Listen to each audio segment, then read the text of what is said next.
সবাই বলুন বালাগাল উলা বিকামালিহি কাশাফাত তুজা বিজামালিহি হাসনাত জামিউ খিসালিহি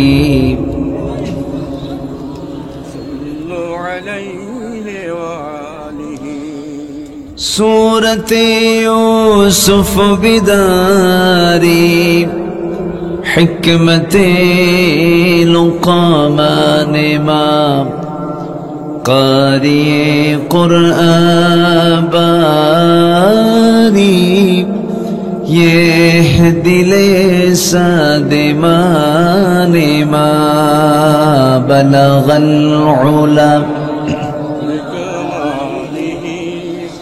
كشف التجى بجماله حسنت جميع خصاله صلوا عليه الله رب العالمين بولين هو الذي خلق الموت والحياة ليبلوكم أيكم أحسن عملا وهو العزيز الغفور তিনি সেই মহান প্রভু যিনি মৃত্যু এবং জীবন সৃষ্টি করেছেন যেন তিনি বুঝে নিতে পারেন তোমাদের ভিতরে কোন কোন বান্দাগুলো ভালো আমল করে যেতে পারে। নেক আমলের জন্য আমরা দুনিয়াতে আসছি। লা তাজুলু কদমা ইবনে আদম হাত্তা ইউসআল আন 50। কোন আদম সন্তান এক কদম হাসরের দিন সামনে পা ফেলতে পারবে না যতক্ষণ না 5টা প্রশ্নের জবাব না দিতে পারবে। এর মধ্যে 1 নম্বর হলো আন উমরিহি ফিমা আফনাহু, তার জীবন সম্পর্কে প্রশ্ন করা হবে, তার জীবনকাল সে কোন কাজে ব্যয় করেছে। সময়ের দাম আছে না নাই বলেন তো? আছে। ফজরের নামাজ যদি আপনি সূর্য ওঠার পরে পড়েন কাম হবে? আসতে কয় কাম হবে। যদি চেতন না পান তাহলে কাম হবে। জায়গা পান নাই হঠাৎ করে, কিন্তু রেগুলার জায়গা পান না, তাহলে কি হবে? হবে না। ফজরের নামাজের টাইম কিন্তু সূর্য ওঠার পরে নয়, নামাজ টাইম শিখায় দেয়। ফজর নামাজ সূর্যের আগে পড়ো, পরে হবে না। জোহর সময় মতো পড়ো, আসরের সময় পড়লে হবে না। আসরেই পড়ো, মাগরিবের কাছাকাছি গিয়ে পড়ো না। মাগরিবকে এশার সঙ্গে লাগায় দিও না। তাহলে নামাজ কি সুসময় চায় না অসময় চায়? বলেন, অসময় চায় না সুসময় চায়? সুসময়। এটাকে আমরা সর্বোচ্চ খেয়াল রাখার চেষ্টা করব আগামী থেকে। জোরে বলি ইনশাআল্লাহ। সম্মানিত ভাইয়েরা, সাতক্ষীরা 64 জেলা থেকে স্বতন্ত্র একটা জেলা। আমি কেন বলবো? এই 16 বছরের সবচেয়ে বড় মাজলুমের জেলা ছিল কোন জেলা বলেন? সাতক্ষীরা। এই জেলার নাম শুনলেই ওদের গায়ে জ্বালা পড়া করত। এই নামটা শুনলে ওদের মনে হতো এটা এখনো পাকিস্তান আছে। এটা ভাবত। এটা সম্পূর্ণ ভুল চেতনা, ভুল চিন্তা তাদের। সম্মানিত ভাইয়েরা, আমি ধীরে ধীরে আলোচনার দিকে যাচ্ছি। আমি যেখান থেকে তেলাওয়াত করেছি সেই তেলাওয়াতকৃত আয়াতকে সামনে রেখেই কিছু কথা বলবো আমি। ওমা তাওফীকি ইল্লা বিল্লাহ। আল্লাহ যেন আমার মুখ থেকে সেই কথাগুলো বের করে দেন যে কথাগুলো মুসলিম উম্মার জন্য এই মুহূর্তে দারুণ প্রয়োজন। জোরে বলি আমিন। আরো জোরে আমিন। ফিলিস্তিন রক্তের বন্যা বয়ে যাচ্ছে। গোটা পৃথিবীর সবচাইতে মুসলমান বেশি যে দেশে, ভারত। যদিও তারা সে দেশের সংখ্যা লঘু, কিন্তু মুসলমান সংখ্যার দিক থেকে পৃথিবীতে সবচেয়ে বেশি মুসলমান কোন দেশে? ভারতে। ইন্ডিয়ার মসজিদগুলো ভেঙ্গে চুরমার করে দেওয়া হচ্ছে। মুসল্লিদেরকে ধরে ধরে রক্তাক্ত করে দেওয়া হচ্ছে, শহীদ করে দেওয়া হচ্ছে। কাশ্মীর একটি জ্বলন্ত অগ্নিকুণ্ড হয়ে আছে। বিশ্বের প্রতিটি মুসলিম জনপদে মুনাফিকরা মজলুমদের উপরে জুলুমের মাত্রা বাড়িয়ে দিয়েছে। আরবের মতো দেশে জেলখানায় হাজার হাজার আলেমকে তারা জেলে বন্দী করে রেখেছে। আমার দেশেও দীর্ঘ 16 বছর একটা শাসক গোষ্ঠী ক্ষমতায় ছিল। ফেরাউন বেঁচে ছিল হলো 1600 বছর, এরা ছিল হলো 16 বছর। সংখ্যার যে মিল হলো কেমনে বুঝলাম না, কি ঠিক কিনা বলেন? একটা সংখ্যার মিল আছে না নাই বলেন তো? চরিত্রটা 16 আনা মিল ছিল। ফেরাউন ইলেকশন দিত না, ফেরাউন জনগণের রায়কে মানত না, ফেরাউন তার ক্ষমতাকে পাকাপোক্ত করার জন্য নবজাতক মার পেট থেকে সন্তান চিরে বের করে ছোট্ট ছোট্ট বাচ্চাগুলোকে কি বলে ইযাববিহুনা আবনাআকুম, ছেলে সন্তানগুলোকে জব করত তার ক্ষমতাকে পাকাপোক্ত করার জন্য। বিগত 16 বছরে 60,000 মানুষকে খুন করা হয়েছে, একটা দুটা না, 60,000। সর্বশেষ 36 জুলাই 2000 আমার আপনার কলিজার টুকরা সন্তানদেরকে শহীদ করে দেওয়া হয়েছে, হত্যা করা হয়েছে। এর মূল উদ্দেশ্য একটাই ছিল, চেয়ার ছাড়া না চেয়ার ধরা। বলেন, চেয়ার ছাড়া না চেয়ার ধরা। এরপরে মাঝে মাঝে বলতো আমার ক্ষমতার কোনো লোভ নাই, এরকম বলতো কিনা বলেন? বলতো। যাই হোক, যেহেতু নাই, চলে গেছে মামু বাড়ি। বলেন মামু বাড়ি। আমরা ওইদিকে তাকাবো না, আমরা দিল্লি চাবো না ঢাকা চাবো? দিল্লি না ঢাকা? বলুন দিল্লি না ঢাকা? এই প্রথম আমরা একটু স্বাধীনভাবে দাঁড়ানোর চেষ্টা করছি। মেজর জলিল যশোর বেনাপোলের মোড় দিয়ে যখন সমস্ত অস্ত্রগুলো যখন নিয়ে যাচ্ছিল, উনি প্রতিবাদী হয়ে দাঁড়িয়ে বলেছিলেন, এই জন্যই কি সেক্টর কমান্ডারের দায়িত্ব পালন করে দেশকে স্বাধীন করলাম, অস্ত্র অন্য দেশে ট্রান্সফার করার জন্য? শেষ পর্যন্ত মেজর জলিলকেও অত্যাচার থেকে দূরে রাখে নাই, তার প্রতিও জুলুম করা হয়েছে। যারা এই প্রতিবাদী হয়েছে তাদেরকেই বিভিন্ন কৌশল অবলম্বন করে তাদেরকে জনবিচ্ছিন্ন করার জন্য সর্বপন্থা তারা অবলম্বন করেছে। কিন্তু ধরে ধরে ধরে না, ধরলে আল্লাহ ছাড়ে না। আল্লাহ কে আছেন? আল্লাহ কে আছেন? টের পাইছিলাম জুলাই আগস্ট আল্লাহ আছেন। অনেক মুরব্বীরা মাঝে মাঝে বলতেন, এ না মরা পর্যন্ত উপায় নাই। বলতো না? এরকম বলতো না? আমার আম্মা মাঝে মাঝে বলতো, বাবা এ মরবে কোন দিন? এটা বললাম, আম্মা মৃত্যুর ফায়সালা তো আসমান থেকে হয়। একটা বিষয় মাথায় রাখবেন, অত্যাচার যত বাড়বে, অহমিকা যত বাড়বে, পতন তার ত্বরান্বিত হবে, এটাই স্বাভাবিক। আমরা কি অহংকার দেখেছিলাম? বলেন অহংকার কি 16 বছর দেখেছিলাম? দেখেছিলাম। পতন দিয়েছেন কে? আসতে বলবেন, পতন দিয়েছেন কে? সে আল্লাহ আজও আছেন, তিনি ছিলেন, তিনি আছেন, তিনি থাকবেন। আমরা কেউ থাকবো না, তার কালামও থেকে যাবে। এই কালামকে অস্বীকার করলে আল্লাহর কোনো যায় আসে? বলেন আল্লাহর কোনো যায় আসে না। বিপদ হবে কার? আল্লাহর। বিপদ হবে কার? আমাদের বিপদে, নিজের বিপদ হয়ে যাবে। এত সুন্দর বাতাস হচ্ছে না? The gentle breeze is blowing. মৃদুমন্দ বাতাস আমাদের হৃদয়, আমাদের শরীরকে ছুঁয়ে দিচ্ছে। মাশাআল্লাহ, বলি আলহামদুলিল্লাহ। সম্মানিত ভাইয়েরা, সম্মানিত বন্ধুগণ, আল্লাহর কালামকে যে অস্বীকার করবে, এই কিতাবকে যে মিথ্যা প্রতিপন্ন করবে, আল্লাহ তাআলা কি ভয়ঙ্কর কথা বলছেন সে আয়াতটা আমি তেলাওয়াত দিয়ে শুরু করেছি। এই আয়াতের দিকে আস্তে আস্তে যাচ্ছি। কিছু কিছু বান্দা জান্নাত পাবে না কখনো। মোটামুটি কোরআন এবং হাদিসকে সামনে রেখে আমি আজকে 28 শ্রেণীর মানুষ, 28টা বদঅভ্যাস যার মধ্যে থাকবে, 28টা বদগুণ যার মধ্যে থাকবে, সে জান্নাতে প্রবেশ করতে পারবে না। আমরা একটা একটা করে আজকে শুনে যাব। জোরে বলি ইনশাআল্লাহ। কয়জন, কত শ্রেণী বলেন তো? 28 শ্রেণী। এটা কি আমি আব্দুল্লাহ আমার কথা না আমার নবীর কথা? নবীর কথা, আমার আল্লাহর কথা। একটু কান লাগাবেন। আমি সোজা আলোচনার দিকে যাচ্ছি। খুব বেশি যে লম্বা সময় পাবো তাও না, সব দিকে তাকিয়ে আমি নির্দিষ্ট সময়ের মধ্যে শেষ করার চেষ্টা করব। ওয়ামা তাওফীকি ইল্লা বিল্লাহ। আল্লাহ রাব্বুল আলামিন সূরাতুল আরাফের মধ্যে বলছেন,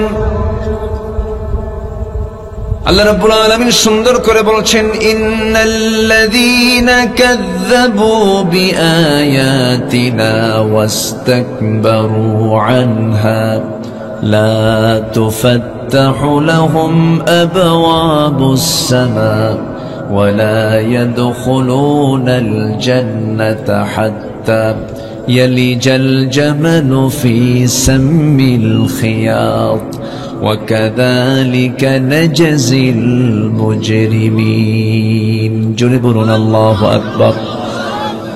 ইন্না নিশ্চয় আল্লাযীনা যারা কাযযাবু মিথ্যা প্রতিপন্ন করবে বিআয়াতিনা আমার আয়াতের ওয়াস্তাকবারু আনহা এবং যারা অহংকার করে এই কিতাব থেকে নিজেকে গুটিয়ে রাখবে, যারা অস্বীকার করবে, মিথ্যা প্রতিপন্ন করবে, অহংকার যারা দেখাবে, আল্লাহ নিজে আবার বলছেন লা তুফাত্তাহু লাহুম আবওয়াবুস সামা, তাদের জন্য আমি আল্লাহ আসমানের কোন দরজাই খুলব না।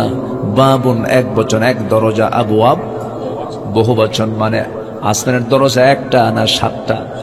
আসমান কয়টা বলেন ভাই? আসমান কয়টা? সাবআ সামাওয়াত, 7টা আসমান। আমরা কয় আসমান দেখেছি? আমরা কয় আসমান দেখেছি বলেন? আরো আছে কয়টা? এটা বাদে আরো আছে কয়টা? 6টা। পৃথিবীতে শুধু একজন মানুষ 7টা আসমানই দেখেছে। তিনি কে?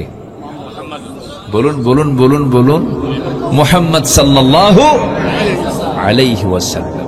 তাহলে আল্লাহ পাক বলছেন, যারা আমার আয়াতকে অস্বীকার করবে, মিথ্যা প্রতিপন্ন করবে, আমি তাদের জন্য আসমানের কোন দরজাই খুলব না। আবওয়াব, তাদের জন্য কোন দরজা খুলব না। এখানে প্রশ্ন হলো, তাহলে অস্বীকার করার কারণে যদি দরজা না খোলা হয়, যারা স্বীকার করবে, যারা আয়াতকে মানবে, তাদের জন্য দরজা বন্ধ না খোলা? খোলা। আল্লাহ দরজা খোলা কোথায় নিয়ে যাবেন আমারে? তাহলে অবশ্যই নিয়ে যাবেন কোথাও, কি ঠিক কিনা বলেন? আমার বন্ধুগণ, আল্লাহ রাব্বুল আলামিন বান্দাকে অফার করছেন, সাবআতু ইযিল্লুহুমুল্লাহু ফি যিল্লিহি ইয়াউমুল লা যিল্লান ইল্লা যিল্লুহু, ইমামুন আদিলুন, রাজুলুন কলবুহু মুআল্লাকুন বিল মাসাজিদ। হাসরের দিন কোন ছায়া থাকবে না কোন বান্দার জন্য, তবে সেদিন ছায়া শুধু খুঁজে পাওয়া যাবে আর আরশ আজিমের ছায়াটা খুঁজে পাওয়া যাবে। সে আরশ আজিমের ছায়ায় আল্লাহ রাব্বুল আলামিন সব শ্রেণী থেকে বাছাই করে নিয়ে মাত্র 7টা শ্রেণীকে আরশ আজিমের নিচে জায়গা দিবেন। জোরে বলি সুবহানাল্লাহ। কয় শ্রেণীকে? কোন কোন আর কোন কিসের ছায়া তলে? আরশ আজিমের ছায়া তলে জায়গা করে দিবেন। আরশ আজিম কি দুনিয়ার কোথাও আছে? আরশ আজিমটা হলো 7 আকাশের উপরে। সুবহানাল্লাহ বলা যাবে না? আমাকে কে নিয়ে যাবেন বলেন? আমাকে কে নিয়ে যাবেন? আল্লাহ। দুনিয়ার কোন ওই ছোটখাটো সেই বিমানে করে না, এই সমস্ত বিমান চলবে না, অচল এগুলো। এই গতি দিয়া আর শাজিমের ছায়া আমরা খুঁজে পাবো না। স্পেশাল ফ্লাইটে করে আল্লাহ তাআলা আমাকে আর শাজিমের ছায়ায় জায়গা করে দিবেন। সুবহানাল্লাহ বলা যাবে না ভাই? সেটা কি বেনামাজি লোক না নামাজি লোক? যাকাত দাতা না সুদখোর? বলেন বলেন বলেন বলেন। বেনামাজি না নামাজি? আচ্ছা, ওই 7 শ্রেণী কারা কারা আমি একটু আস্তে আস্তে যাব, আমাকে একটু সময় দিবেন। সময় দিবেন তো নাকি? আমি লক্ষ্য করলাম এ পর্যন্ত 8 থেকে 10 জন ভাই উঠে দাঁড়িয়েছেন এবং চলে যাওয়ার মতো করে হাতে জুতা করে নিয়ে চলে যাচ্ছিলেন। আমি চাই না আর একটা লোক মনোচিতার আগ পর্যন্ত আমি চাই না যে একজন লোক উঠে যাক, সবাই থাকবেন না ইনশাআল্লাহ? জোরে বলি ইনশাআল্লাহ। আমাদেরকে দীর্ঘদিন কথা বলতে দেয়নি যারা, আজকে তাদের কথা বন্ধ হয়ে গেছে। আসতে কোন কেন? এই সাতক্ষীরার এক এসপি, এই থামেন না, আমারে বলতে দেন, আগে কয় কথা কত মহা মুশকিল রে বাবা, এটা আমি কই? এই সাতক্ষীরার কোন এক এসপি আমাকে, এসপি কার্যালয়ে একটা মাহফিল ছিল আমার, ওরে সব খবর জানে দেখি। সে মাহফিল শেষ করে এটারও মনে হয় আরো 10-15 গুণ মানুষ বেশি ছিল, তারও বেশি হবে। সে মাহফিল শেষ করে আমি আমার গাড়িতে চড়ব, টোটাল ডিবির টিম আমাকে ঘেরাও করে বলল, হুজুর চলেন, এসপি সাহেব আপনাকে সালাম দিছে। শুধু সালামই দেয়, বুঝলেন, কোনো কালাম করে না, খালি সালাম। তো আমি চলে গেলাম, আমাকে সারা রাত ঘুম পাড়তে দেয়নি। পরের দিন সকাল 10টা-11টার দিকে আমাকে এমন অসভ্য ভাষায়, অশালীন ভাষায় আমাকে যে কথাগুলো বলা হলো, এটা কোনো বৈধ কোনো মায়ের সন্তান হতে পারে না। বৈধ মা যদি হতো, আমার মনে হয় এমন জাতীয় কুরুচিপূর্ণ কথা মুখ থেকে বের হওয়ার কথা না। ওরা যদি জানতো আলেমদের রক্ত বড় বিষাক্ত, আলেমদের বদদোয়া মারাত্মক, এটা যদি জানতো, আজকে তাদের এই পরিণতি হতো না, এটা হতো না। ওরা ভেবেছিল যে আমরা এই দেশ থেকে মৌলবাদী উৎখাত করব। মৌলবাদী উৎখাত হবে না, আমরা মূল জায়গায়, আমরা মৌলবাদী, আমরা মূল জায়গায় আছি, তোমরা আগায় আসো। তোমরা এক উড়াল দিয়ে দিল্লি চলে গেছো, আমাদের নারী পোতা বাংলার জমিনে আমরা শহীদ হব, নিজের মাতৃভূমি আমরা ছাড়বো না। আমাদের কোন আত্মীয় স্বজন আমেরিকায় নাই, সন্তান নিজেরও বিয়ে করছি দেশে, ভাই বোন সব বিয়ে হয়ে গেছে দেশে। দেশের মাটিতেই ছিলাম, আছি, থাকবো। কিন্তু আপনারা দেশকে এত ভালোবাসেন, দেশে একটা মহিলা খুঁজে পেলেন না, শেষমেশ কলিজার টুকরো একটা সন্তান, তাও বিয়ে করেন 7 সাগর 13 নদী পাড়ি দিয়ে আমেরিকায়। কি ঠিক কি না?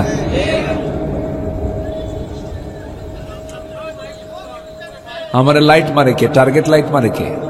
দূর থেকে ছোট্ট বাচ্চারা হতে পারে, ওরা দেখতেছে হুজুরের চোখটা কেমন, ভালো আছে কিনা, চেক আপ করতেছে। করুক, ছোট্ট বাচ্চারা তো এগুলো করেই। ওই ছোট বাচ্চাকে ঠিক এগুলো করে না, সমস্যা নাই, ভালো বাবা, থাকো তোমরা। ওরা তো এগুলোই করে। ওদের শুক্রবারের নামাজ দেখছেন, সবার শেষে সব দুষ্টগুলো এক জায়গায় হয়, একজন রুকুতে যায়, আরেকজন পিছন দিয়ে মারে ঘুতা। ওদের নামাজই তো এই, তবু ওদেরকে কোনো বাধা দেওয়া যাবে?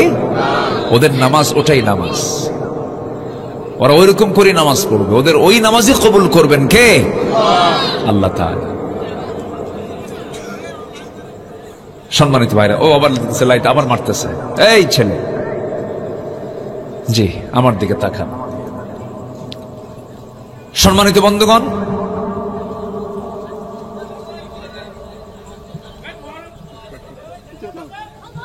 আচ্ছা আমার দিকে তাকান, বসেন।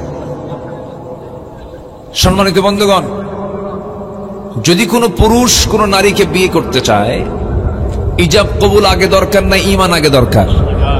বলেন বলেন, ইজাব কবুল আগে দরকার না ঈমান আগে দরকার? ওয়ালা তানকিহুল মুশরিকাত হাত্তা ইউমিননা, ঈমান না আনা পর্যন্ত কোন মুশরিকা নারীকে বিয়ে করা জায়েজ?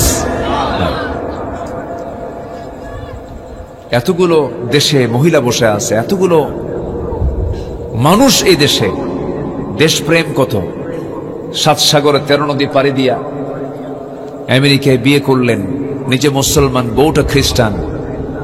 আবার এক মেয়েকে বিয়ে দিলেন, স্বামী হলো ইহুদি, মেয়ে হলো মুসলমান। বলেন তো এগুলোর বাচ্চা কি হবে? একজন কি জানি কইছে কোরাস না কি কইছে, ক্রস।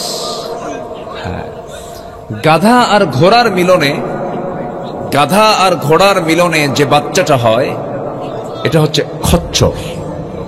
কি বলেন তো? খচ্চর। আমরা বাংলার জমিনার খচ্চরদের নেতৃত্বের পুনরাবৃত্তি দেখতে চাই না। রাজি আছেন কারা কারা? হাত উঁচু করে দেখান মুসলমান।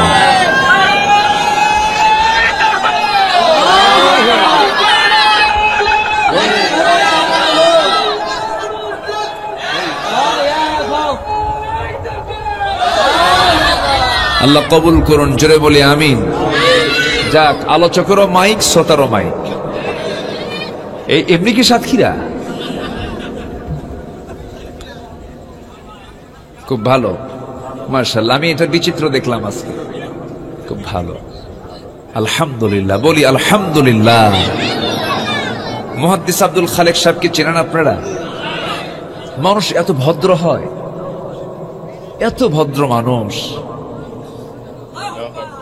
এরকম ধরনের লোক যদি প্রত্যেকটা আসন থেকে, এদেশের প্রত্যেকটা নির্বাচনী আসন থেকে যদি নির্বাচিত হয়ে পার্লামেন্টে বসতে পারত, দেশ হয়ে যেত জান্নাতের টুকরা।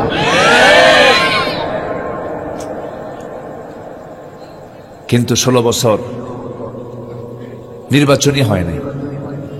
নির্বাচন হয়েছে না নির্ধারণ হয়েছে? নির্ধারণ। দিল্লি যা কইছে এরা তাই শুনছে। আমরা কারো প্রভাবে প্রভাবিত হতে চাই না। আমরা জ্বলে উঠতে চাই আপন শক্তিতে, নিজের কদমকে মজবুত করব। বাঘের লেজ হওয়ার দরকার নেই, বিড়ালের মাথা হয়ে থাকবো, ঠিক কিনা? বাঘের লেজ আর বিড়ালের মাথা, বিড়ালের কি মাথা, মাথা হয়ে থাকবো। বাঘের লেজ হওয়ার দরকার নাই, বাঘের লেজ হওয়ার দরকার নেই। আমরা আমাদেরকে নিয়ে থাকবো, জোরে বলি ইনশাআল্লাহ। আমাদের সাহায্য করবেন কে? আমাদের সাহায্য করবেন কে? আল্লাহ।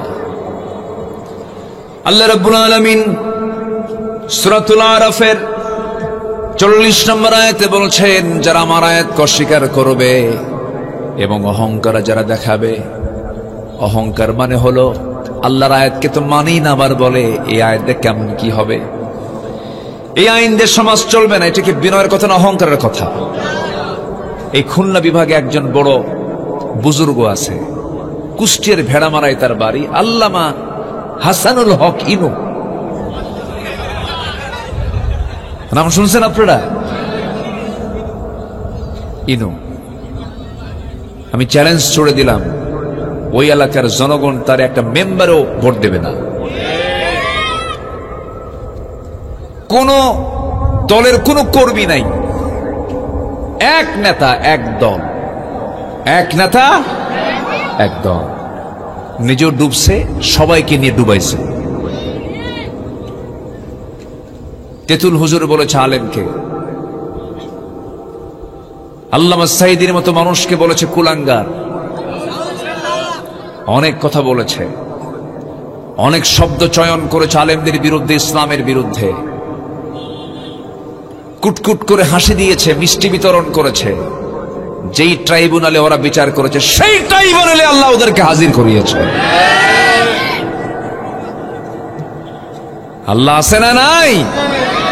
যে গর্ত খনন করবে সে গর্তেই পড়বে। এই জন্য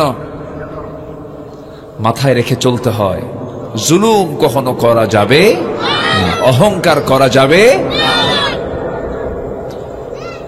অহংকার যারা করবে, আল্লাহ রাব্বুল আলামিন বলেন, এখন আল্লাহ বলছেন, লা তুফাত্তাহু লাহুম আবওয়াবুস সামাই ওয়া লা ইয়াদখুলুনাল জান্নাহ হাত্তা ইয়ালিজাল জামালু ফি সাম্মিল খিয়াত। এই সমস্ত বান্দাগুলোর জন্য আসমানের কোন দরজা খোলা হবে না, সব ক্লোজ করে দেওয়া হবে এবং তারা কখনো জান্নাত পাবে না।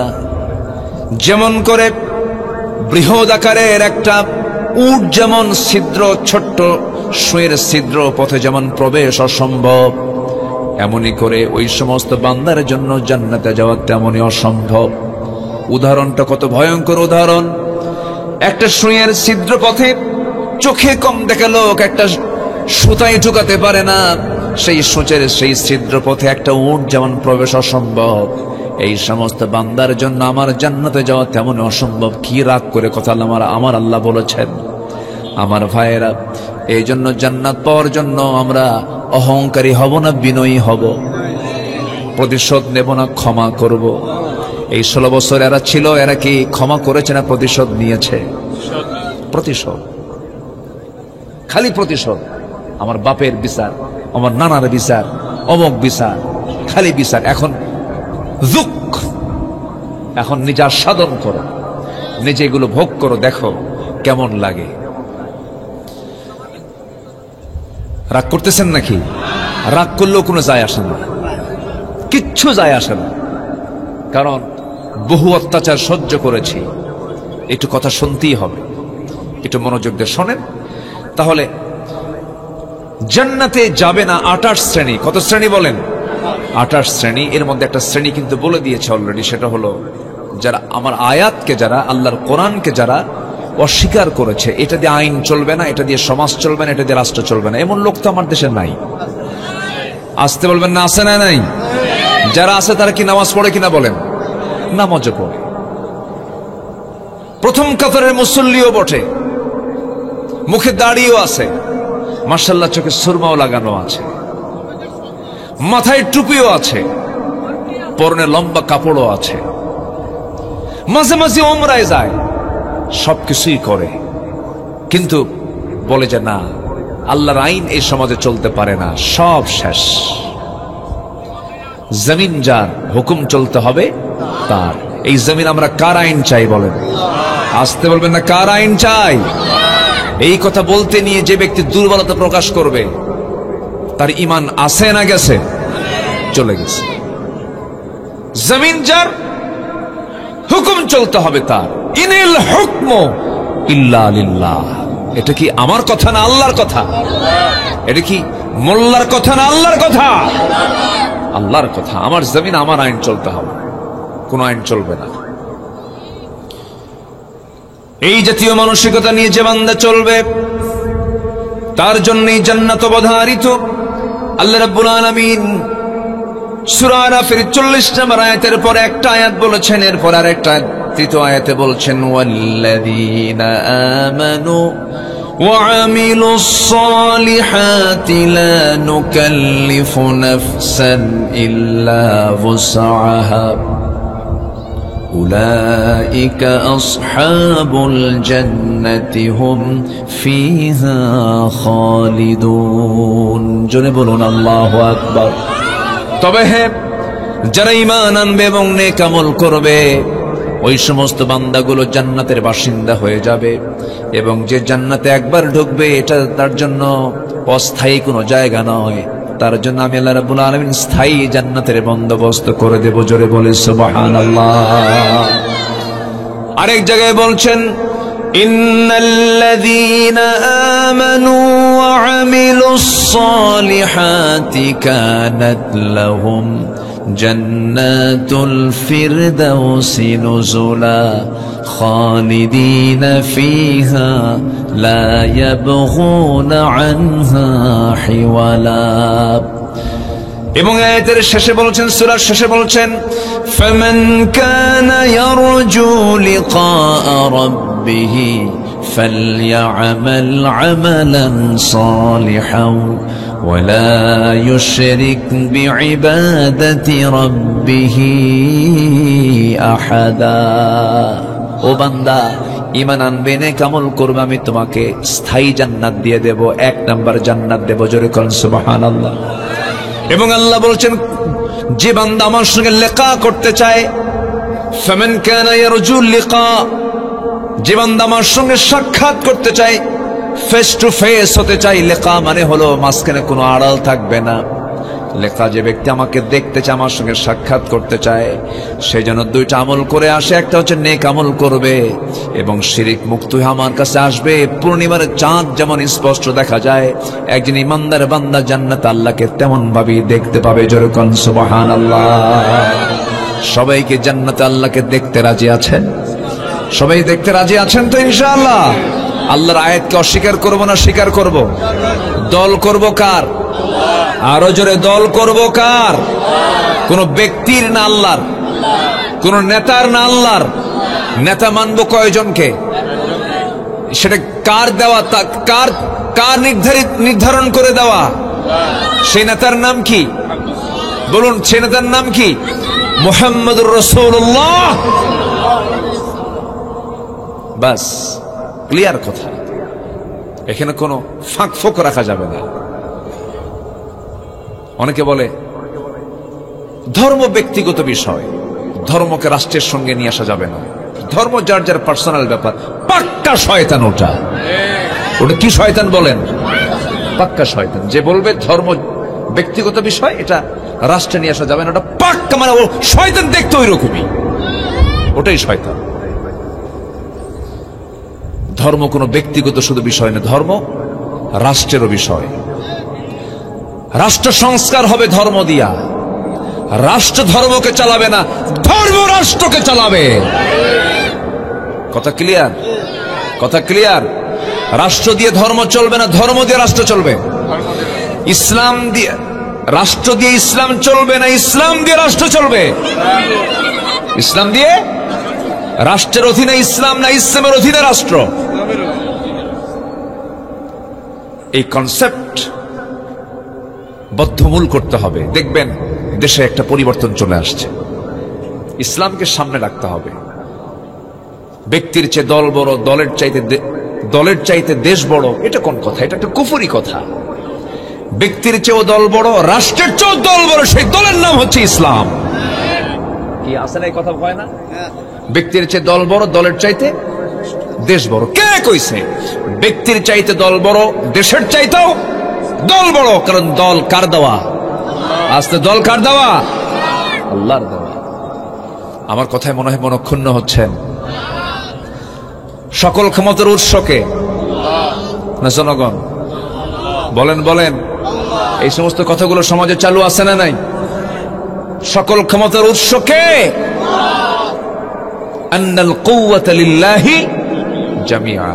Clear concept. এগুলোতে ভুল করলে পরে একদম সোজা উপর করে জাহান্নামে ঢুকায় দিবেন। তিনি আমার কে?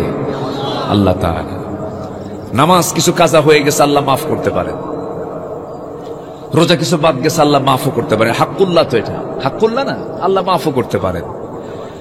কিন্তু আপনি যদি বলে ফেলেন না আল্লাহর আইন চলতে পারে না, যদি বলতে যান যে না জনগণের সকল ক্ষমতার উৎস, আপনার হাজার নামাজ আপনাকে জান্নাত দিতে পারবে না। আপনার আকীদা নষ্ট হয়ে গেছে, আপনার বিশ্বাস নষ্ট হয়ে গেছে, আপনার ঈমান সব নষ্ট হয়ে গেছে। এই জন্য মূল জায়গায় আমাদের ঠিক রাখতে হবে। মূল জায়গা হলো ঈমান। মূল জায়গা কি বলেন? ঈমান। একটু কান লাগাবেন, মনোযোগ দিয়ে সবাই কথাগুলো শুনবেন। 28 শ্রেণীর ভিতরে কেবল একটা শ্রেণী বলে ফেললাম, যারা আল্লাহর আয়াতকে অস্বীকার করবে তাদের জন্য জান্নাতের দরজা খোলা হবে না, জান্নাতে ঢোকানো হবে না। আল্লাহ পাক এই কথাটা মোহাব্বত নিয়ে বলেছেন না, রাগ নিয়ে বলেছেন? রাগ নিয়ে বলেছেন, লা তুফাত্তাহু লাহুম আবওয়াবুস সামা। নাম্বার 2 হলো প্রকৃতি ঈমান যারা আনবে না, প্রকৃতি ঈমান যারা অনন করবে না, এমন অবিশ্বাসী বান্দাগুলো জান্নাত পাবে না। অর্থাৎ ঈমানটা আনছে, সেই ঈমানটার মধ্যে ভেজাল রয়ে গেছে 16 আনা।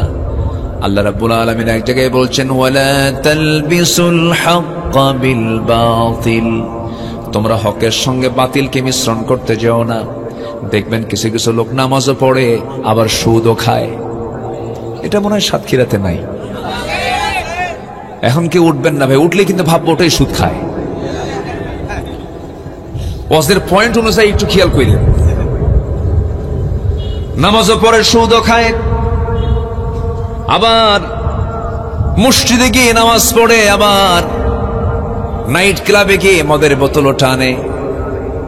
সারাদিন রোজা রাখে, সন্ধ্যা যখন হয়ে যায় ভালোই ছিল, কোনো নেশা নাই, কোনো টানাটানি নাই, সারাদিন রোজা রেখে কত সুন্দর করে ইফতার করলে, ইফতার করার পর চৌমোহনী ত্রিমোহনী চৌমাথার মোড়ে কিছু গিবতখানা আছে, চা খানা না, গিবতখানা, ওটার নাম কি দিছি, গিবতখানা, চার দোকান, ওটা বলবো না, ওটা গিবতের জায়গা। ওই গিবতের জায়গায় বসে দোকানদারকে টান দিয়ে বলে, ডাক দিয়ে বলে, সারাটা দিন আল্লাহ পাক আমাকে না খেয়ে রাখছে। কি কথা বলছেন? না খেয়ে ছিলাম, আল্লাহ পাক না খেয়ে রাখছে, খাই নাই, রোজা ছিলাম, কোনো সমস্যা নাই, কিন্তু ইফতার করার পরে মাথা তো চক্কর মারে রে, দে একটা বিড়ির টান মারি। আছে না নেই বলেন? এরকম বুড়ো চাচা নাই? 70 বছর পার হয়েছে, টানাটানি ছাড়ে না, কয় মরে যাবো তাও ছাড়বো না।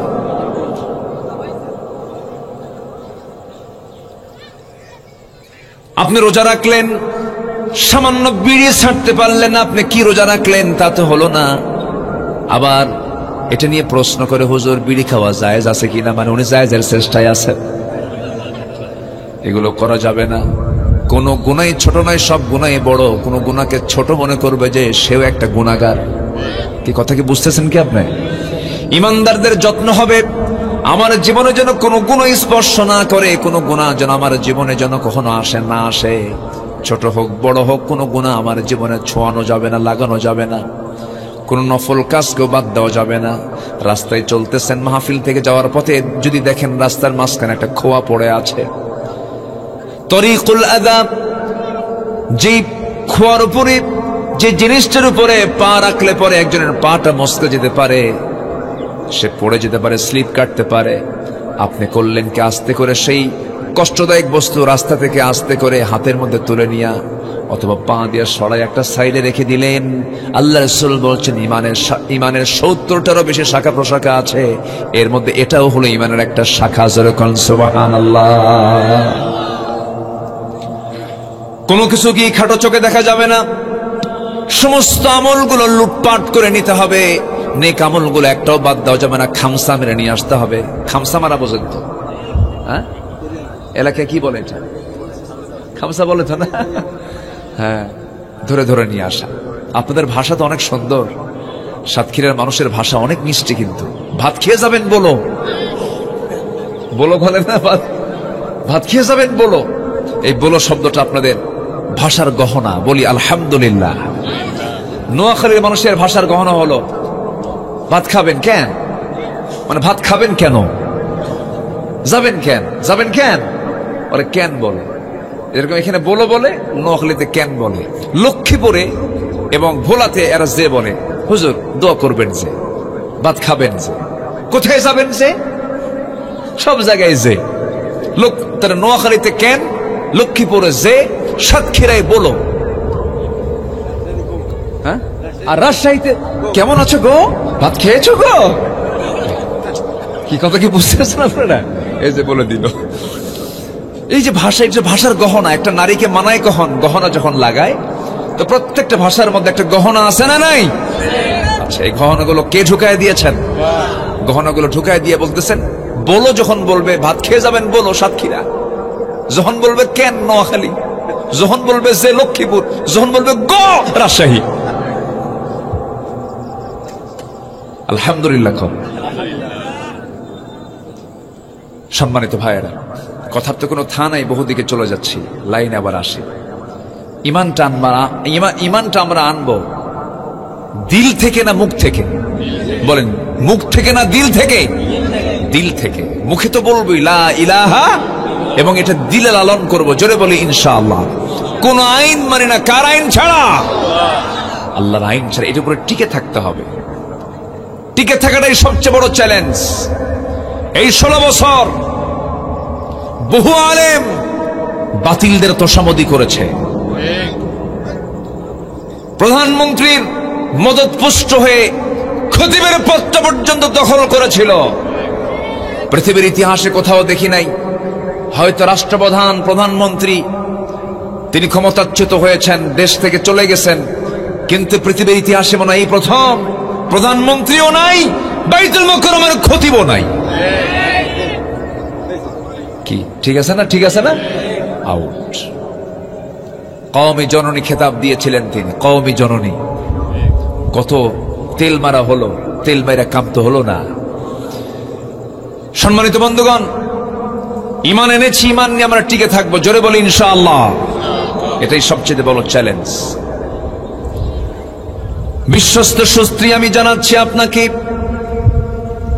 এই যে এতগুলো তাজা প্রাণগুলোকে ফাঁসির কাস্টে ঝুলিয়ে মারা হলো, যে সমস্ত ব্যক্তিগুলোকে, পাবনার বড় আল্লাহর ওয়ালা মানুষ, পিরোজপুরের আল্লাহওয়ালা মানুষ, ওই যশোরের কি বলে ফরিদপুরের আল্লাহওয়ালা মানুষ, এই যে লোকগুলোকে দুনিয়া থেকে বিদায় করে দেওয়া হলো, সুস্থ সবল মানুষগুলোকে ধরে ধরে একদম রাষ্ট্রীয় হত্যা করা হলো।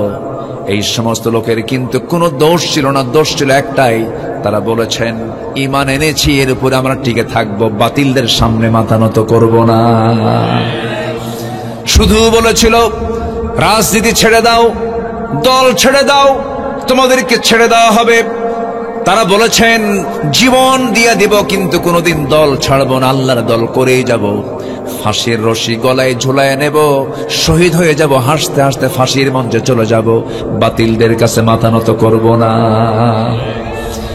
আমার দেশে ওয়াজ করতে নিয়ে আর অন্য দেশের কোন ব্যক্তির এক্সাম্পল টানতে হয় না। আমার দেশেই খোবাইবের উত্তরসূরিরা রেকর্ড করেছেন। খোবাইবের কথা কে না জানেন? খোবাইব মদিনায় চলে আসছেন হিজরত করে, আমার নবীর সঙ্গে তিনি ছিলেন, দিন গ্রহণ করেছেন। মদিনার উপকণ্ঠ থেকে খোবাইবকে ধরে নিয়ে কুরাইশরা তাকে জোরপূর্বক নিয়ে চলে গেছে মক্কায়। আত্মীয় স্বজনরা বলল, তুমি তো কুরাইশ, আমাদের বাপদাদার ধর্ম ছেড়ে দিয়ে তুমি নতুন ধর্মের দিকে চলে গেছো, এটা কেমন কথা, দিনটা ছেড়ে দাও। খোবাইব বলছেন, তোমরা আমাকে যেই কাজের জন্য চাপ প্রয়োগ করছি, ঈমানটা ছাড়ার জন্য, তোমরা সুস্পষ্ট ভাষা আমার মুখ থেকে জানিয়ে নাও, আমি আমার জীবনকে হাসি মুখে বিলিয়ে দিতে চাই, কিন্তু আমার ঈমান নামক সম্পদকে আমি কাউকে ছিনতাই হতে দেব না। আমার কাছ থেকে কেউ ছিনতাই করতে পারবে না। ঈমানটা আমি নিয়েছি, ঈমান নিয়ে আমি মরতে চাই। শেষ পর্যন্ত জেলখানায় ঢুকিয়ে দেওয়া হলো, খাবার দাবার বন্ধ করে দেওয়া হলো। সবাই ভাবলো খোবাইব বুঝে মৃত্যুর দিকে ঝুঁকে পড়বে, কারণ খাবার ছাড়া মানুষের কতক্ষণ বাঁচবে, খাবার বন্ধ করে দিলে হবে কি। আল্লাহ রাব্বুল আলামিন খোবাইবের জন্য জান্নাতের খাবারের বাজেট পাস করে দিয়েছেন। জোরে বলে সুবহানাল্লাহ। যেমন করে মারিয়ামকে করেছিলেন, মারিয়াম আলাইহিস সালামের খালু, তারা দায়িত্বভার গ্রহণ করেছিলেন। ওই বাইতুল মুকাদ্দাসের পাশেই তিনি একটা ঘরে তাকে আশ্রয় দেওয়া হয়েছিল, সেখানে তিনি ছিলেন।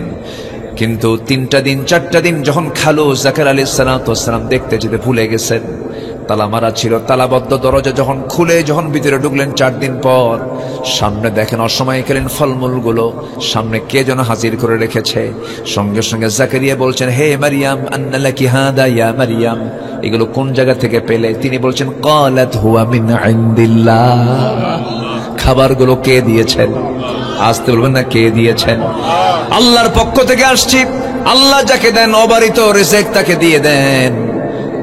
খোবাইব রাদিয়াল্লাহু তাআলা আনহু জেলখানার মধ্যে তাকে খাবার বন্ধ করে দেওয়া হলো। শেষ রাত আল্লাহর কালাম তিনি তেলাওয়াত করেন, আল্লাহর কালামের জিকির করেন, আর ফেরেশতা তার সামনে জান্নাতের আঙ্গুরের ছড়া ঝুলায় রাখে।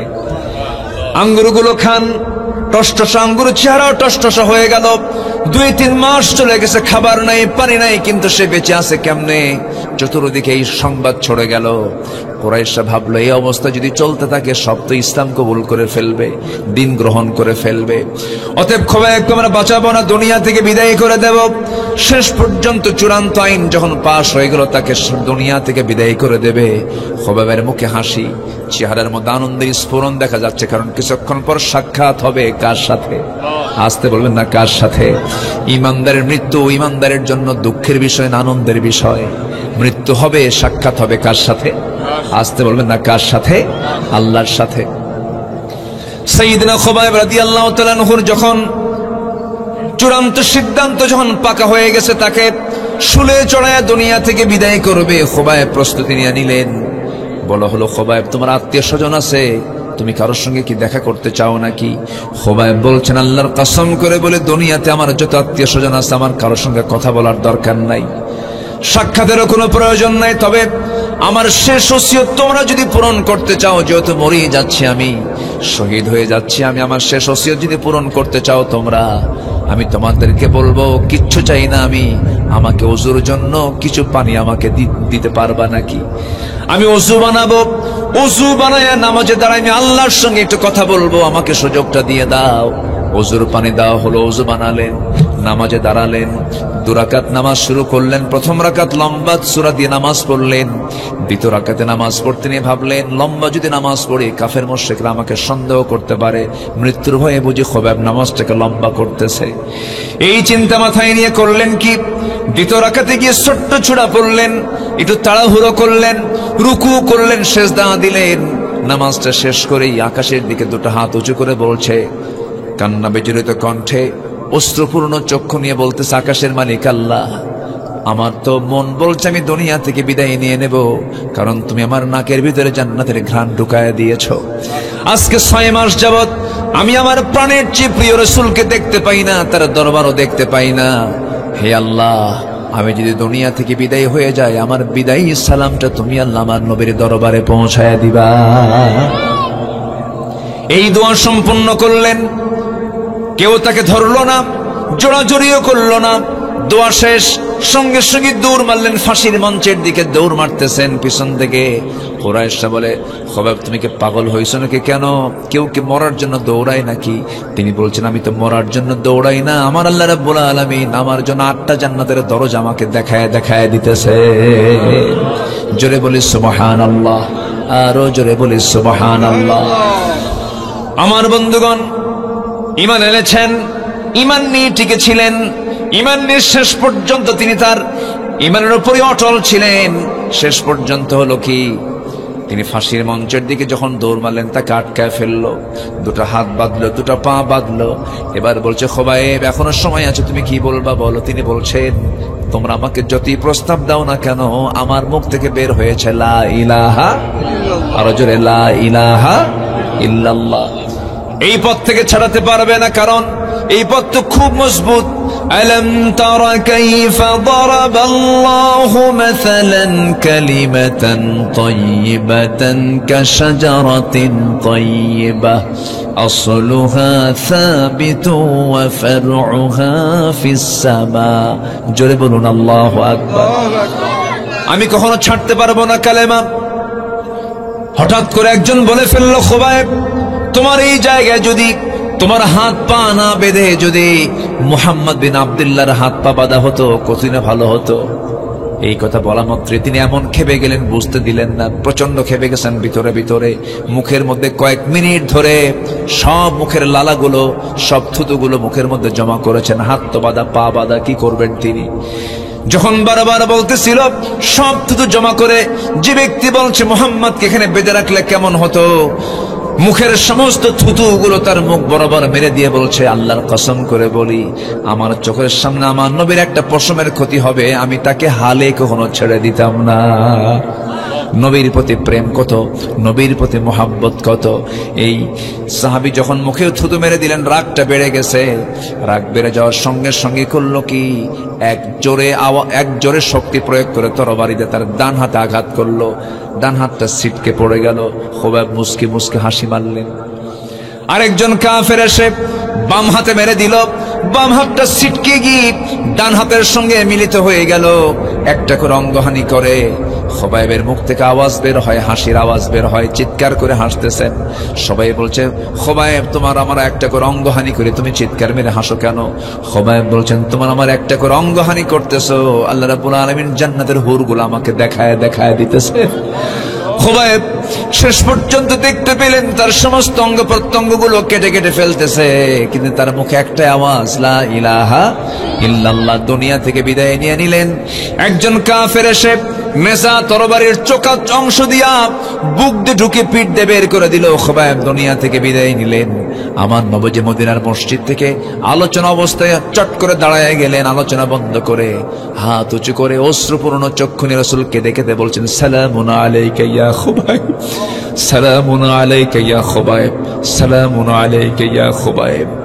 সাইয়েদনা ওমর ফারুক একটু অস্থির চিত্তধারী মানুষ ছিলেন, তিনি খুব আবেগী মানুষ ছিলেন। কেঁদে কেঁদে বলছেন, হুজুর আপনি খুবাইবকে সালাম দেন কেন? আমার খুবাইব কোথায় গেছে? আমাদের খুবাইবটা কোথায় গেছে? খবর তো পাই না, 6 মাস হলো। আমার নবীজি বলছেন, ওমর রে, আমার খুবাইবকে তোমরা দেখতে পেতেছো না, কিন্তু আমি আমার নবুয়তি চোখে দেখতে পেতেছি। আমার খুবাইব আর দুনিয়াতে নাই, জান্নাতের পাকা হয়ে জান্নাতের মধ্যে আমার খুবাইব উড়ে বেড়াতেছে। জোরে কোন সুবহানাল্লাহ। আমার বন্ধুগণ, কি জীবন তারা গঠন করেছেন, কি জীবন তারা অর্জন করেছেন। এটাই হলো ইমানের জীবন। ইমান নিয়ে টিকে থাকবো, ইমান এনেছি, ইমান নিয়ে টিকে থাকবো। আল্লাহ রাব্বুল আলামিন হামিম সিজদার মধ্যে বলছেন, ইন্নাল্লাযীনা ক্বালু রাব্বুনাল্লাহু সুম্মা ইসতাকামু তাতানাজ্জালু আলাইহিমুল মালায়েকা আল্লা তাখাফু ওয়া লা তাহজানু ওয়া আবশিরু বিল জান্নাতি আল্লাতী কুনতুম তুআদুন। জোরে বলুন আল্লাহু আকবার। ঈমান যারা আনবে এবং টিকে তারা যারা থাকবে, তাদের জন্য আল্লাহ রাব্বুল আলামিন জান্নাতের ওয়াদা করেছেন। 2 নম্বরে চলে গেল, 28 শ্রেণী জান্নাত পাবে না। কয় শ্রেণী বলেন? এর মধ্যে 1 নম্বর হলো যারা আল্লাহর আয়াতকে অস্বীকার করবে। নাম্বার 2 হলো যারা ঈমান ভালো করে আনবে না। ঈমান আনছে কিন্তু ঈমানটা আবার বিক্রি হয়ে যায়। ইউসবিহু মুমিনান ওয়া ইউমসি কাফিরান। সকালবেলা ঈমানদার, বিকেলবেলা কাফের। 10 টাকা পাইলে পরে ঈমান বেচে খায়। এই আছে না নাই? আছে না নাই? সাতক্ষীরাতেও আছে না নাই? বলেন। সাতক্ষীরাতেও আছে। অনেকে মনে করে ভোট দেওয়া বুঝি ইবাদত না। ভোট দেওয়া কি ইবাদত না? আসতে কয় ভোট দেওয়া ইবাদত কিনা বলেন? আন তুআদ্দুল আমানাতি ইলা আহলিহা ওয়া ইযা হাকামতুম বাইনান নাসি আন তাহকুমু বিল আদল ইন্নাল্লাহা নি'মা ইয়া'ইদুকুম বিহ। আমার বন্ধুগণ, এমন কোন কাজ নেই যে কাজে ইবাদত নাই। প্রত্যেকটা কাজে ইবাদত আছে। আপনি একটা মুস্কি হাসি মারবেন, এটাও ইবাদত। আপনি শৌচকার্য করবেন, এটাও ইবাদত। আপনি বাথরুমে ঢুকেছেন, এটা আপনার জন্য ইবাদত। রাতের বেলা আপনি স্ত্রীর সহবাস করছেন, এটাও ইবাদত। আপনি যা করবেন দুনিয়াতে ইসলাম সম্মত ভাবে যদি কোনো কাজ করতে পারেন, আল্লাহ রাব্বুল আলামিন প্রত্যেকটা কাজকে ইবাদত বানায় দিবেন। জোরে কোন সুবহানাল্লাহ। বিড়ি খাওয়ার দোয়া কি কোন?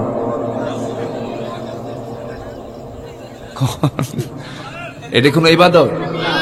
এটা কোনো ইবাদত? কিছু তো বুঝি না আমি, বুঝলেন? এই জাতি নামাজ পড়ে বেশি না বিড়ি খায় বেশি?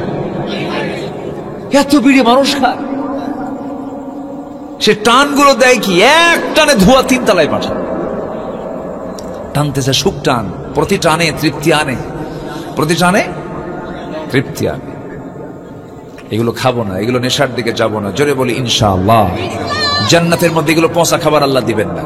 ওই পচা মদও দিবেন না। মদ খায়া তাল না মাতাল? বলেন তাল না মাতাল? মাতাল। রাত 1টার দিকে 2 বোতল একসঙ্গে খায়া দরজায় ডাক দিয়া বউকে ডাক দেয়, এই ওঠ, খোল, ভাত দে, শুয়ে মরবো, ভাল লাগে না। বলেন তো এই আচরণ করলে বউ কি মনে মনে কবে না তার রাতের আজরাইল পাঠায় এর কাছে? কি ঠিক কিনা বলে? দরজায় ডাক দেয়, বউ চিন্তা করে দরজা খুলবো কেমনে? ও তো খাইছে ডাবল, ওর কাছে তো আমার জীবনই নিরাপদ না। বড় ছেলেকে ডাক দিয়ে বলে, বাবা তোর বাপ আসছে দরজায়, চল। বড় ছেলেকে সঙ্গে করে নিয়ে তাকে লাঠি বানায়া, পাহারাদার বানায়া দরজা খুলতে নিয়ে দেখে স্বামীর চোখ লাল টকটকা। কি খাইছে? মদখোর কোন নেতৃত্ব বাংলার জমিন আর আসতে দেব না, ঠিক কিনা? কোন নেতৃত্বে বেনামাজি আসবে না, মদখোর আসবে না, নারীবাজি আসবে না, চাঁদাবাজ আসবে না, সন্ত্রাসী আসবে না।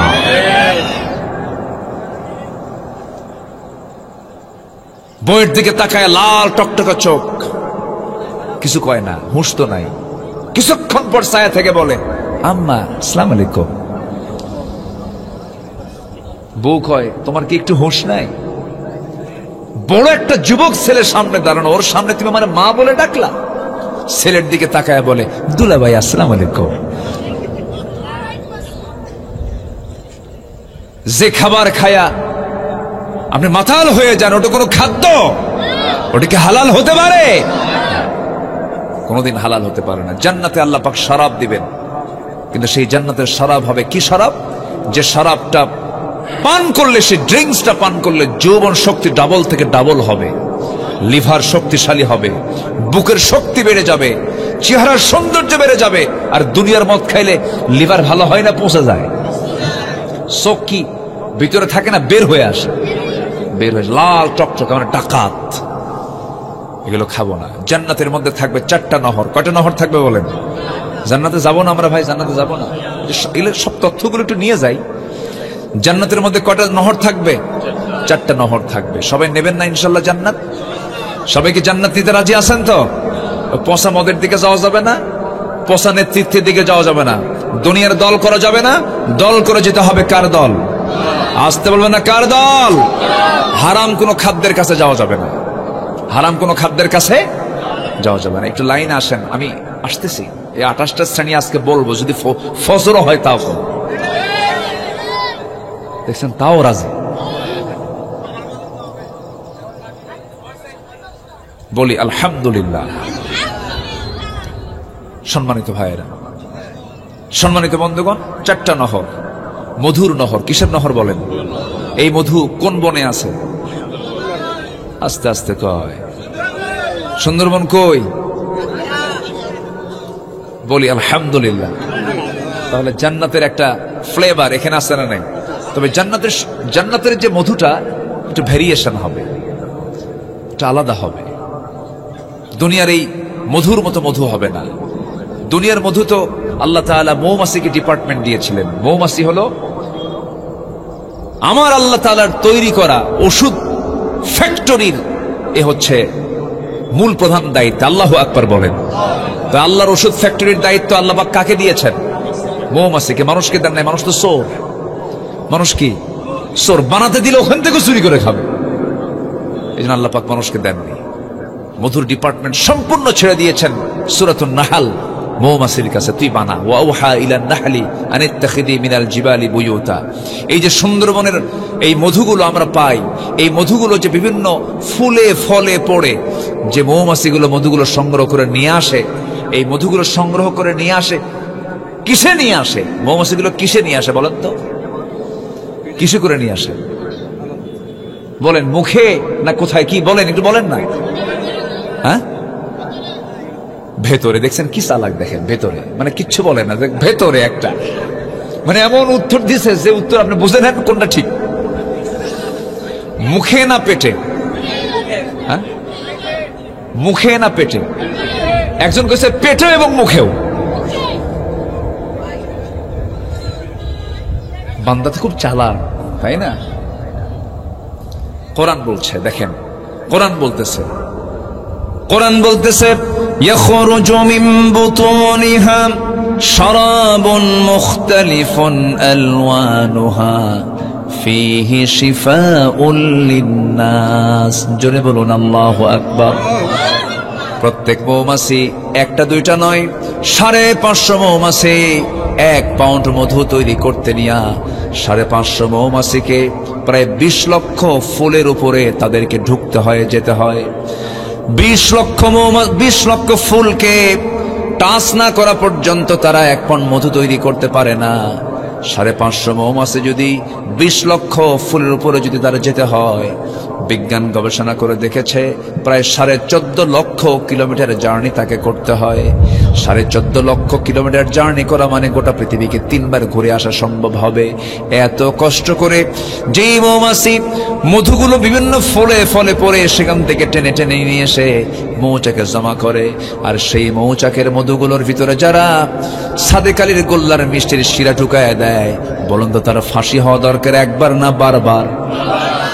কিসের জন্য মিষ্টি কইলাম? আছে নাকি? কই যেন ছেলা? ও আছে তো, জানেন না? জামতলা। জামতলা কিসের মিষ্টি?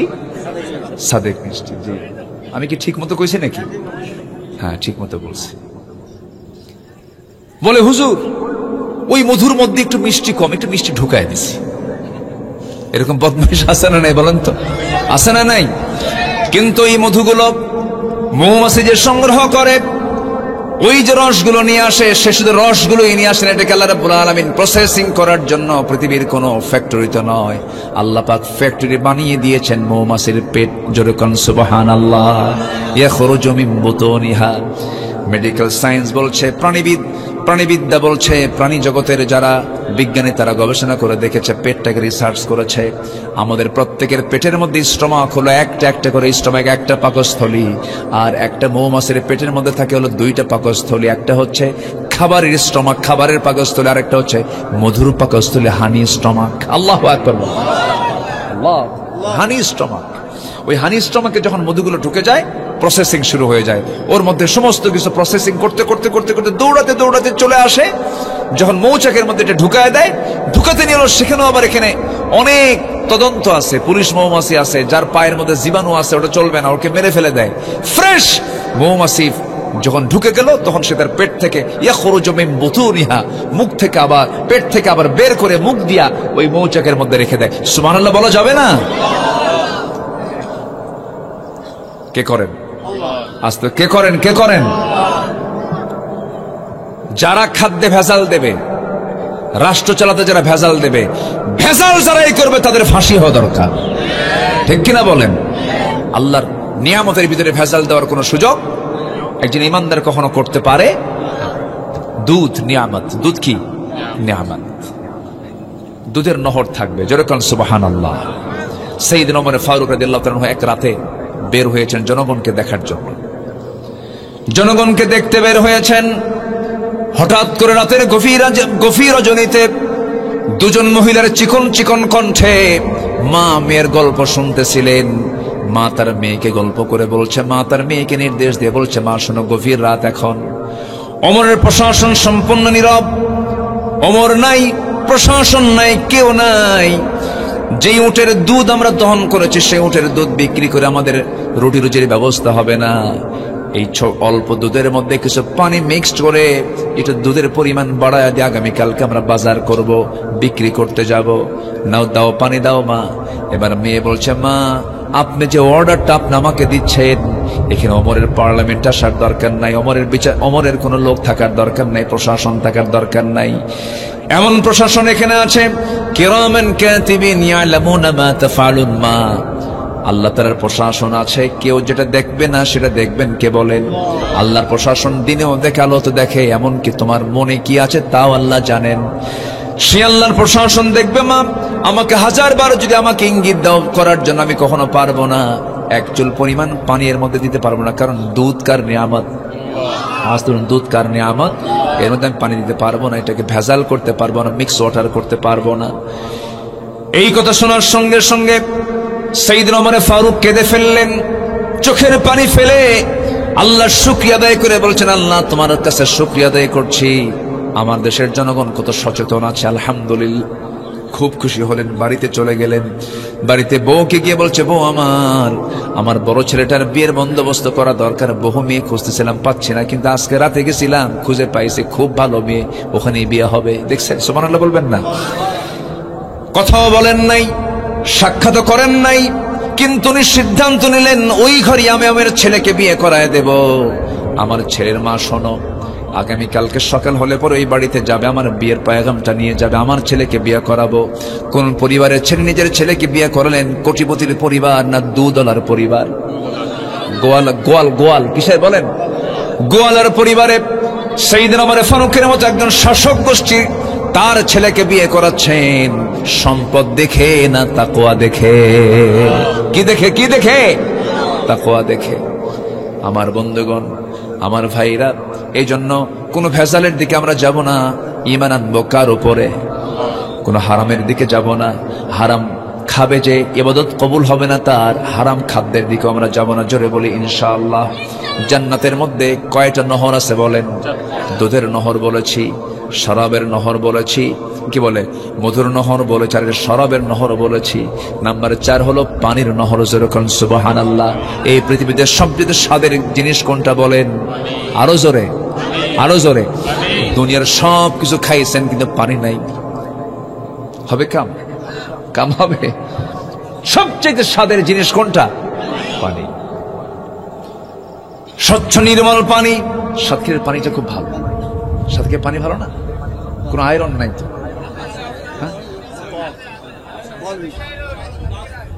বেশি আয়রন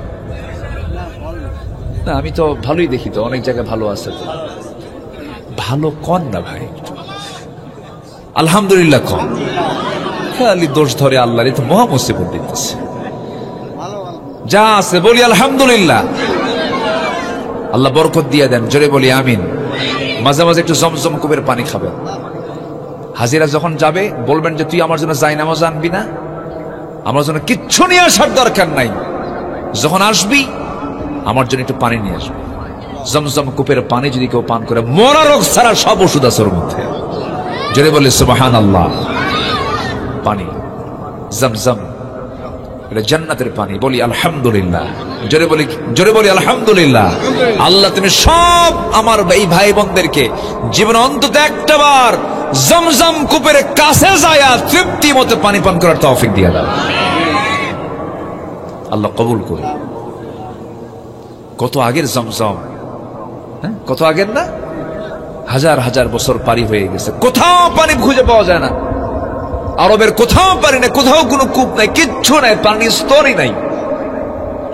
শত শত ফিট আপনি নিচে চলে যাচ্ছেন, পানি পাবেন না, নাই পানি, শুধু পাথর আর পাথর। ওর মধ্যে আল্লাহ পাক জমজম ঢুকায় দিয়েছেন। গোটা পৃথিবীর মানুষ খায়, গোটা পৃথিবীর দুনিয়ার মানুষ খায়, ফোরে না। জোরে বলি সুবহানাল্লাহ। ইন্না সাফা ওয়াল মারওয়াতা মিন শাআইরিল্লাহ, তাই না? এগুলো শায়ের না, নিদর্শন এগুলো। আল্লাহু আকবার বলে। আমার বন্ধুগণ, 2 চলে গেল। নাম্বার 3 হলো প্রতিবেশীর প্রতি যারা সদয় হবে না তারা জাহান্নামী। প্রতিবেশীর রাস্তা বন্ধ করে দেওয়ার মতো মানুষ মনে হয় সাতক্ষীরায় নাই। আসতে বলবেন না, আছে না নাই? প্রতিবেশীর ঘরটা হলো তার ঘরের পিছনে, তার জায়গা দিয়ে তাকে হেঁটে যেতে হয়।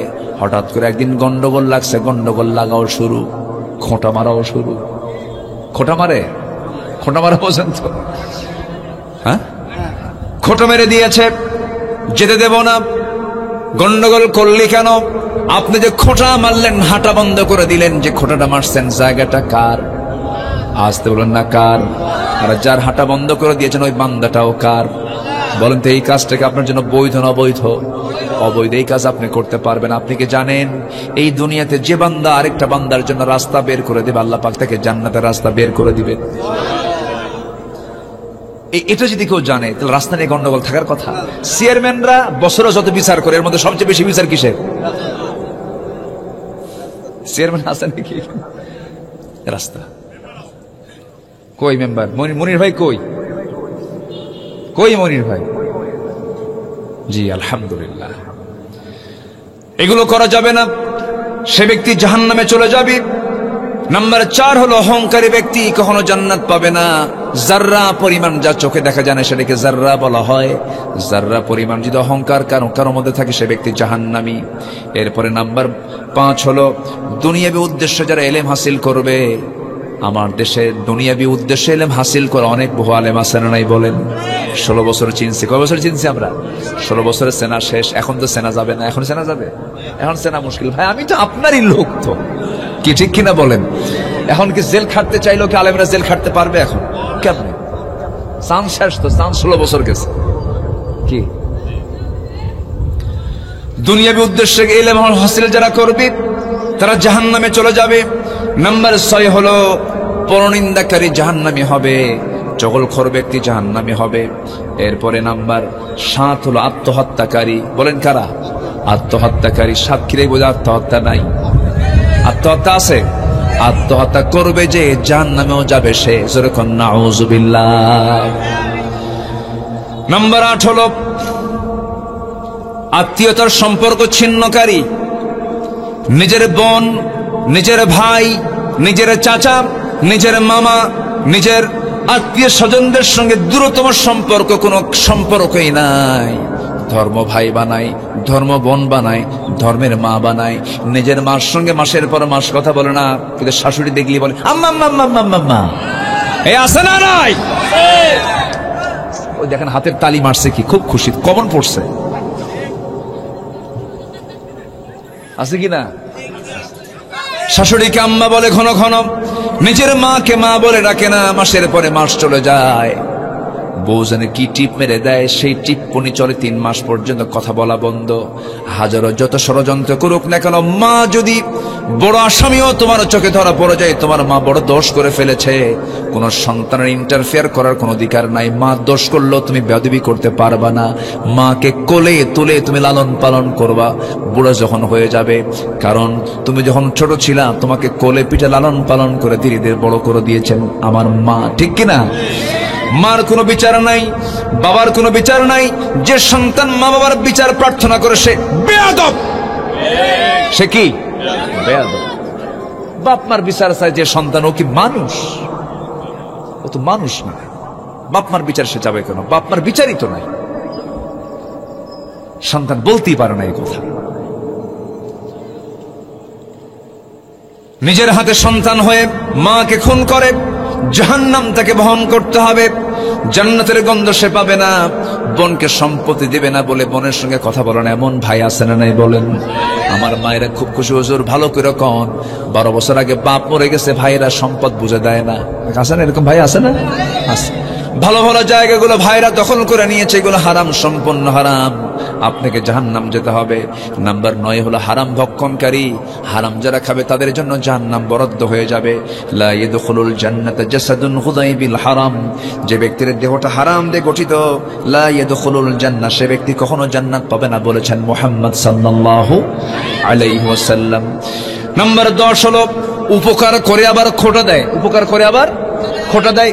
আমি না দেখলে দেখতো কে রে তোরে, এ আছে না নাই? ওই লোকটা জাহান্নামী। উপকার করে খোটা দেওয়া যাবে না। উপকার করেছেন, ভালো কথা, কার জন্য করেছেন? আল্লাহর জন্য করেছেন। নাম্বার 9 হলো তকদিরকে যারা বিশ্বাস করবে না। নাম্বার 10 হলো যারা অবাধ্য সন্তান যারা হবে, বাপমার অবাধ্য সন্তান বুঝে নাই সাক্ষীরায়, এই সমস্ত ব্যক্তিগুলো জাহান্নাম চলে যাবে।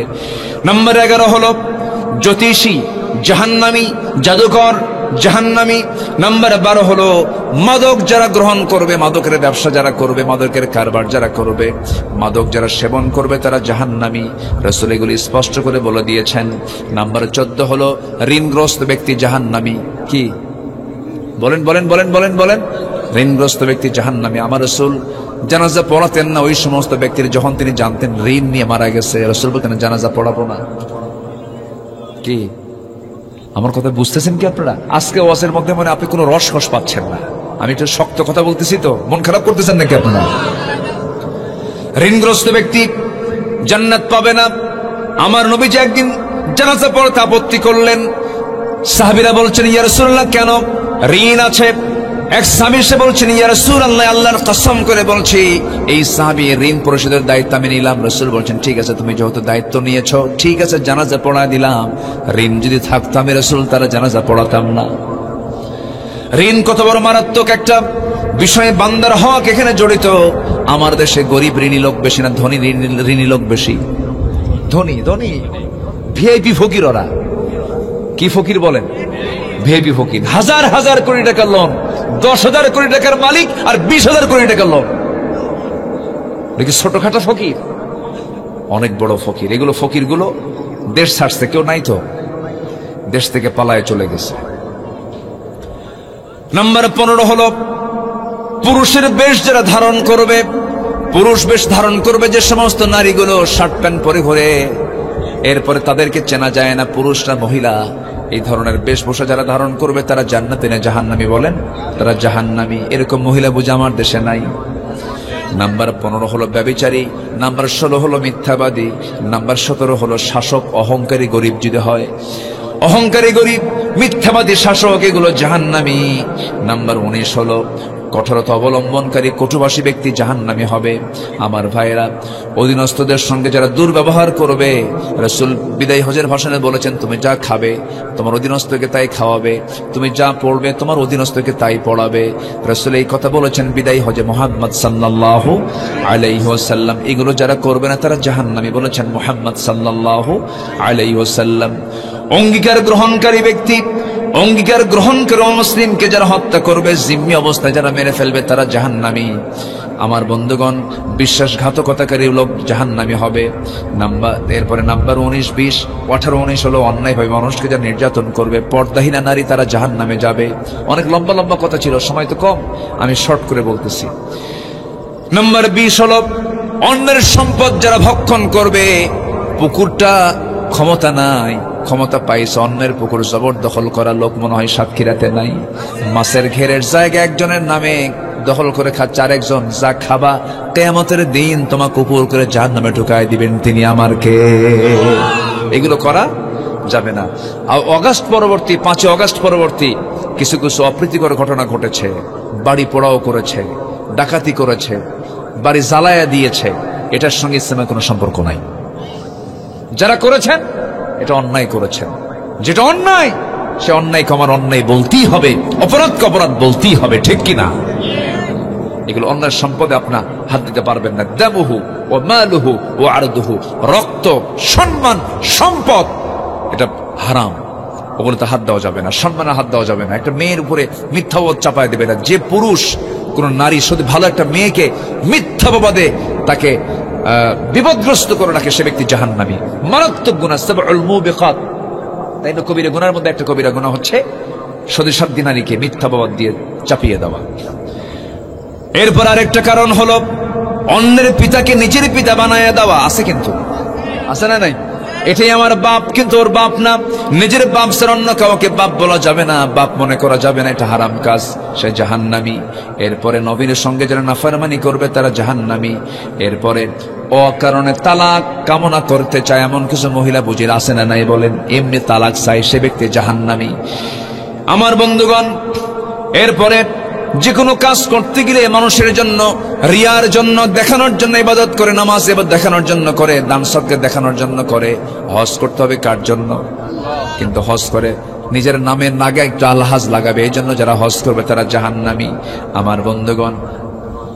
এরপরে আমার নবীজি এইরকম করে শেষে বলেছেন, ওয়ারিসকে যারা বঞ্চিত করবে, সম্পত্তি যারা বঞ্চিত করবে তারা জাহান্নামী হবে। নাম্বার 26 চলে গেল। নাম্বার 27 হলো জিম্মিকে যারা হত্যা করবে, জিম্মি হয়ে আছে একজন, তাকে হত্যা করবে, এটা জাহান্নামী। এটা যুদ্ধের কৌশলের মধ্যে এটা একটা, রাসূল এটাও বলে দিয়েছেন। নাম্বার 28 হলো মদ পানে অভ্যস্ত ব্যক্তি, মদ খেতে খেতে পাকা হয়ে গেছে, শাইখুজ জানি, জেনা করে করে পাকা হয়ে গেছে, মদ খেয়ে খেয়ে পাকা হয়ে গেছে, বুড়া হয়েছে, মদ ছাড়ে না, ওই লোকটা কি? জাহান্নামী। এই সমস্ত অপকর্ম থেকে আল্লাহ রাব্বুল আলামিন আমাদেরকে হেফাজত করুন। জোরে বলি আমিন, আরো জোরে আমিন, আরো জোরে আমিন, আরো জোরে আমিন। আল্লাহ পাক আমাদের সবাইকে বোঝার তৌফিক দান করুন। ফজর পড়বেন কারা কারা? একটু হাত তুলে দেখান তো দেখি। ফজর পড়বেন কারা কারা? জোরে বলি ইয়া আল্লাহ। আমাদেরকে 5 ওয়াক্ত সালাত আদায় করা তৌফিক তুমি আল্লাহ দিয়া দাও। জোরে বলি আমিন।